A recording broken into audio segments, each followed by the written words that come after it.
2019 எனக்கு சொந்தமான வீடு, ஓட்டு வீடு. நான் வறுமை கோட்டுக்கு உள்ள போவேன். எனக்கு வந்து பிரதம மந்திரியுடைய ஸ்கீமில் வீடு வந்து எனக்கு ஆர்டர் உத்தரவு வழங்கி எனக்கு கடிதம் அனுப்புனாங்க. அப்புறம் நீண்ட நாட்களாகவே எனக்கு அந்த நிதி ஒதுக்கலை. அந்த வீடை இடிச்சிட்டு கடைகால் கட்டுங்க என்ற உத்தரவு கடிதம் கூட எனக்கு எதுவுமே தரல. ஆனால் உங்களுக்கு சேங்ஷன் ஆகிடுச்சுன்னு சொல்லி லெட்டர் கொடுத்தாங்க.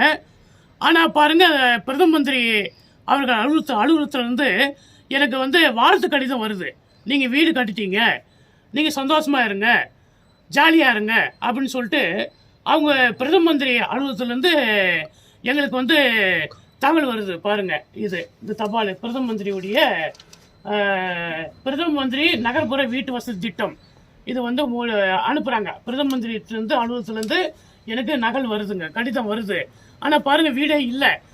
பலமுறை நான் வந்து மாவட்ட ஆட்சியருக்கு, அப்புறம் வந்து அப்போ வந்து வேலூர் கோட்டம் இருந்தது, வேலூர் கோட்டத்தில் இருக்கக்கூடிய அலுவலக பொறியாளருக்கு, தற்போது சேலம் மாவட்ட பொறியாளருக்கு நான் கடிதங்கள் அனுப்பி கூட இது வரைக்கும் நடவடிக்கையெல்லாம் வந்து பார்க்கவும் இல்லை. சும்மா வெளியில் வந்து பார்த்துட்டு சும்மா வீடு கட்டிட்டாங்கன்னு சொல்லிட்டு போயிட்டாங்க கொடுத்துருது. இப்போ எனக்கு சேங்ஷன் பண்ண 2,30,000 ரூபா, 3 லட்சத்து சில்லற என்ன ஆச்சு, எங்கே போச்சு? இதே மாதிரி எனக்கு மட்டும் இல்லை, நிறைய பேர் கிருஷ்ணகிரி மாவட்டத்தில் நிறைய பேருக்கு வந்து வீடு கட்டியதாக பணம் வந்து கொள்ளடிச்சு சாப்பிட்ருக்காங்க. ஆகவே இது சம்பந்தமாக மாவட்ட ஆட்சியருக்கு நான் புகார் பண்ண நேரடியாக போய் கொடுத்தேன். முறைக்குரிய மாவட்ட ஆட்சியர் வந்து நடவடிக்கை எடுக்கிறேன்னு சொல்லி உத்தரவு போட்டிருக்காங்க. ஆகவே எனக்கு வந்து வீடு வந்து உடனே கிடைக்கணும். பாருங்கள், ஓட்டு வீடு தான் இருக்க, மழை பெஞ்சா ஒழுகுது. நான் ஒரு சமூக ஆர்வலராக இருந்தாலும் எனக்கே இந்த நிலைமைன்னா அப்போ மற்றவங்களுக்கு என்ன கேதி? அப்பாவி மக்கள் எவ்வளோ கஷ்டப்படுவாங்க.